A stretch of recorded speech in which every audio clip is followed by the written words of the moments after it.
Salvador Toscano Barragán nació el 22 de marzo de 1872 y murió el 14 de abril de 1947 a los 75 años de edad.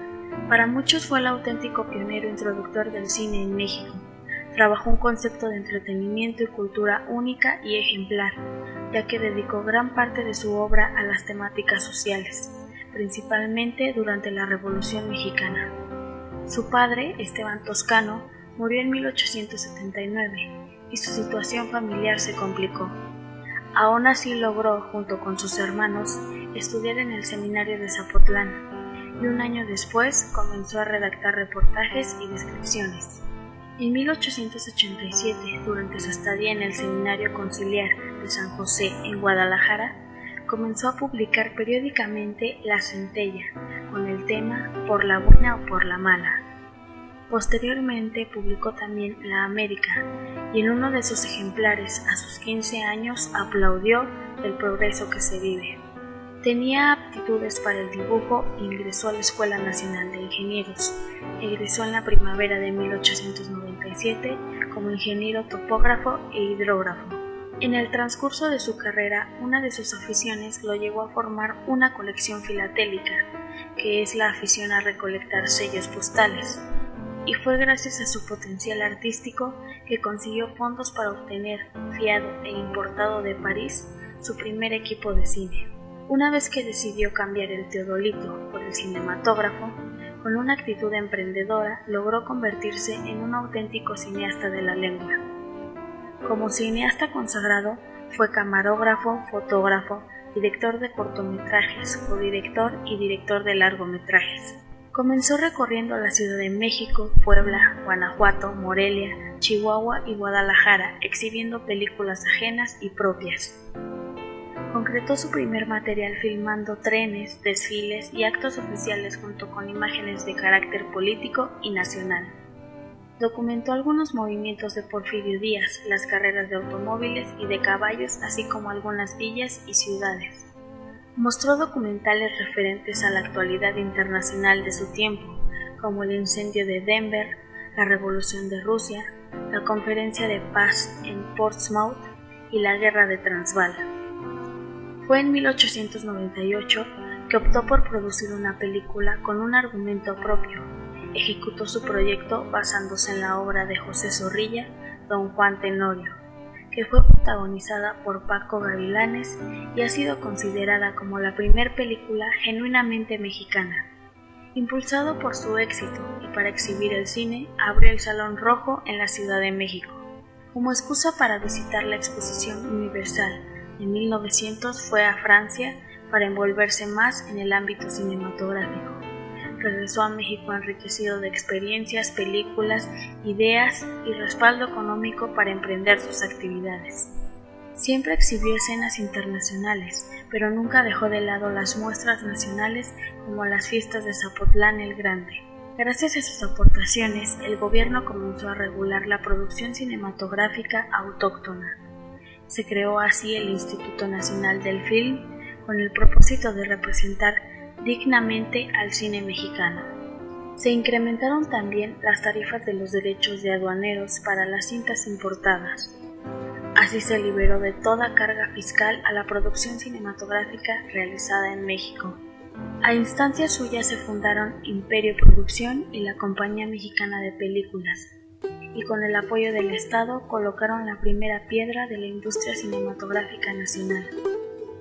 Para 1910, en el ambiente que describió como una paz casi sepulcral, vaticinó un fraude electoral y el descalabro del régimen porfirista. Aún así documentó las fiestas del centenario encarnadamente y permaneció en México cuando la bola había iniciado la gesta revolucionaria. En 1911 filmó la Marcha Triunfal de Madero y, sin saberlo, comenzó a recolectar uno de los más importantes capítulos de la memoria mexicana. La revolución así ayudó al fortalecimiento de nuestra identidad. Un sentimiento nacionalista se acrecentó dentro de Salvador Toscano y con su cinematógrafo se volvió parte del séquito del séptimo arte mientras recolectaba escenas de la Revolución Mexicana. Continuó con su profesión de cineasta hasta su muerte. Nunca dejó de retratar los acontecimientos nacionales como las movilizaciones militares de los federales, los constitucionalistas y los convencionistas, los asesinatos de Madero, Carranza, Zapata y Villa, el maximato y lo que incluía a los presidentes Emilio Portes Gil, Pascual Ortiz Rubio y Abelardo Rodríguez, el sexenio cardenista y la expropiación petrolera, y por último el gobierno de Manuel Ávila Camacho. No fue sino hasta 1950 que Carmen Toscano, su hija, concretó una antología fílmica de la obra de su padre. La llamó Memorias de un Mexicano y fue narrada por Manuel Bernal. Finalizó el proyecto el 24 de agosto del mismo año y este fue el primer largometraje documental del cine mexicano.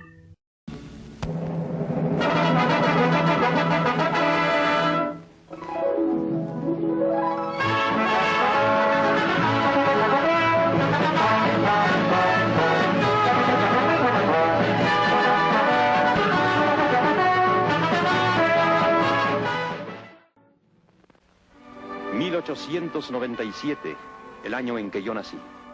¿Cuántas cosas han pasado desde entonces? El perfil de las cúpulas no había sido ocultado por los rascacielos y aún parecía cercano el espíritu de la colonia.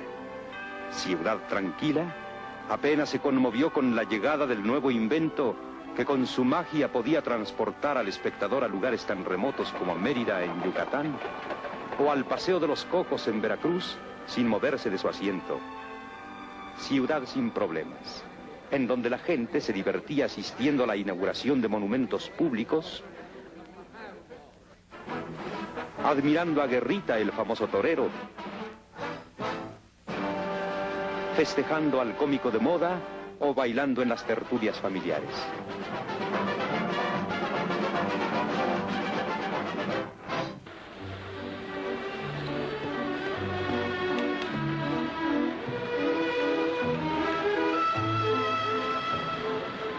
Al principiar el siglo, vivíamos cerca del Zócalo donde se concentraba el tránsito de la ciudad con los primeros trenes eléctricos, los de mulitas y las calandrias, que por 50 centavos la hora servían a un público que no tenía prisa y podía distraerse un día entero para ir hasta la Villa de Guadalupe y ascender al Cerrito, después de visitar la Basílica.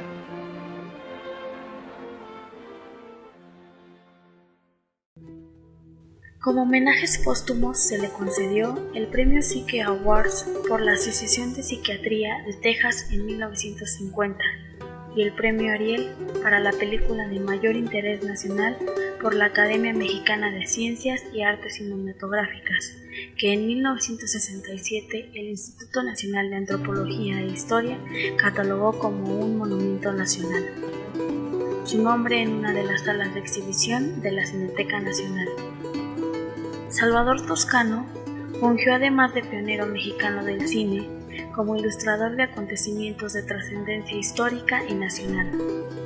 Su obra retrata gran parte de lo ocurrido en la primera mitad del siglo XX, por lo que es el primero en demostrar gráficamente el valor del pueblo mexicano. Siempre impulsó a su nación y la exaltó internacionalmente, buscando retratar la valía del pueblo mexicano en todo el mundo, y tal vez sin saberlo, a través de las generaciones venideras. Por eso y más, el que su nombre esté en una sala de la Cineteca Nacional, hogar de la historia, es un acto simbólico de reconocimiento a su labor en vida.